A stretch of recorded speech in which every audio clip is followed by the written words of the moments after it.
If you're just joining us, we are taking an in-depth look at the controversy surrounding Lyme disease and its co-infections, and what's being done to diagnose and treat patients suffering right here on Delmarva.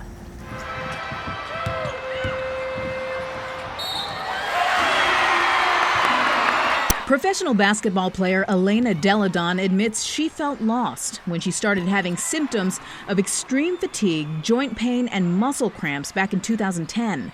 That is until she found a nurse practitioner who diagnosed her with chronic Lyme and tick-borne co-infections and agreed to treat her immediately. Luckily, I was finally able to find a specialist who heard me and, understood me and listened to my symptoms and had a plan to get me better. So that's what was refreshing. After 1 month of antibiotic treatments and vitamin supplements, Elena was able to get back to basketball. Fast forward to the present, and Elena describes her current season with the Chicago Sky as a healthy one, which is humble, considering sports reporters are now calling it historic. Elena just set the WNBA record for scoring the most points in the first 9 games of the season. But this early success is in stark contrast to last season, when she missed 17 games. I'm still trying to get my legs under me, so I think that's why you kind of see a little bit of a downfall on offense, but I try to really stay connected defensively and do all I can to really help my team that way. She describes her relapses as debilitating. The scary thing is, there's a day I could just wake up and feel awful, and at that point I know that I'm relapsing and there's really nothing I can do about it. Aside from the regular regimen of vitamin supplements, Elena admits she is continually on antibiotic treatments, and that's a serious point of contention among doctors and the scientific community. According to the CDC, prolonged courses of antibiotics don't appear to improve the symptoms of PTLDS patients any more than placebos do. But new research from the Bloomberg School of Public Health at Johns Hopkins University took a look at the current antibiotics used to treat Lyme disease and had some interesting findings which were published last year. The study examined Borrelia burgdorferi during 2 growth stages, 2 to 5-day-old cultures and 6 to 11-day-old cultures. It showed that the typical antibiotics used to treat Lyme disease, doxycycline and amoxicillin, worked well against the bacteria in the first phase of growth, but worked poorly against the burgdorferi persisters in the older cultures. Further studies showed that combining doxycycline with daptomycin, an antibiotic often used to treat MRSA, has shown success killing off these persisters in the lab. But there haven't been any animal or human trials to confirm if this will have any effect on chronic Lyme symptoms. Also, it's still not clear if the persisting form of the Lyme disease bacteria that they saw in the lab is the actual cause of chronic Lyme.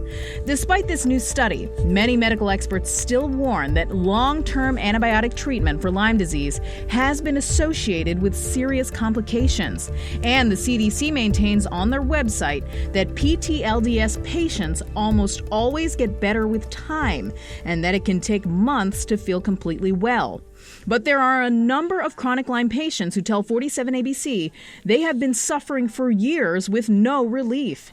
These ladies say their suffering is so severe, they're looking into alternative therapies. They are all seeing Dr. Henry Childers in Georgetown, Delaware, for ozone therapy, a treatment being explored in clinical trials, but it's not FDA approved yet. There's some of the patients that are here were wanting to go to the clinics in Mexico because they found out about ozone treatment. They were just ready to get on there and cross the border and go into Tijuana and just, get their Lyme treatment, right? Because they're desperate. Like, Lyme patients are desperate patients. They each pay upwards of $9,000 out of pocket for 36 IV ozone treatments, which also includes a number of other alternative medical treatments such as ultraviolet light and high-dose IV vitamin therapy. No matter what the cost was going to be for me, I knew insurance wasn't going to pay for it. I was going to come up with the money, and that was 3 weeks ago.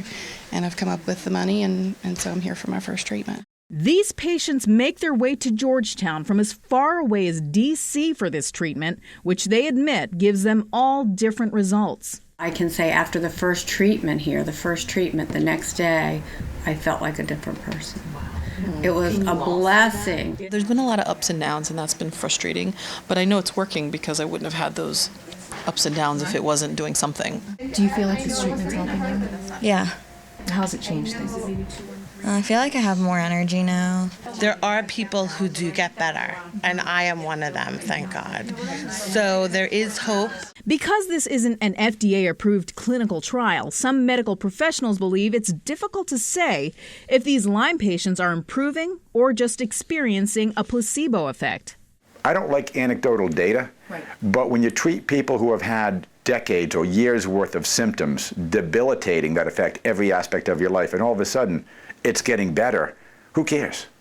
They're getting better. It's not any voodoo stuff. It's open up the biochemistry book. It's all in there. Despite the varying results, one thing is abundantly clear. All of these patients are protective of Dr. Childers and the work he's doing. If you have Lyme disease and you need an alternative therapy, you just accept that you're going to pay for it out of your pocket.